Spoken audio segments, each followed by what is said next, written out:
Tutti dicono che la ricrescita non si può vedere, invece io la vedo e come. Solo Jean-Pierre riesce a sistemarmi la ricrescita. A parte che ci sono anche donne belle con la ricrescita. Non è quello il punto. Come dice Jean-Pierre, la bellezza è una cosa, lo stile è un'altra. Dite che stile, vero?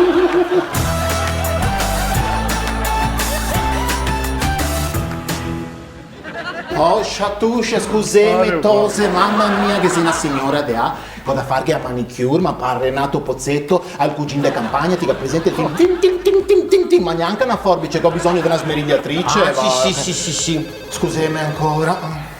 Atelier del cabello, buongiorno. Sì, mi dica signora, sì. No, ma che sei più il ferramenta? No, che sei un hairstylist, signora. Un parrucchiere, signora, che sei parrucchiere. No, non c'è spogliatore, signora, ho capito che è il compleanno del suo marito, però se viene lunedì mattina che so chiuso, ecco, guardiamo in magazine, ne ho uno a chilometri zero che va a rasena bomba, le faccio bene. Va bene, amo, ciao, comunque che saria all'app per prenotare, ciao. Scusami, tose, guarda, allora sto trattamento come te pare? Non so, mi pare di essere una patata americana in scartosso con tutta sta stagnola, speriamo bene. Abbi fiducia in Jean-Pierre, guarda come è riuscito a sistemarmi me. È proprio quello che mi preoccupa.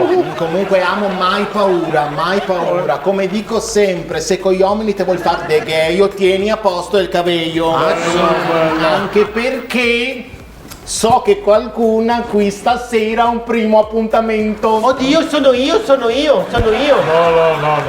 Anche perché nel tuo caso il primo appuntamento coincideria con l'ultimo.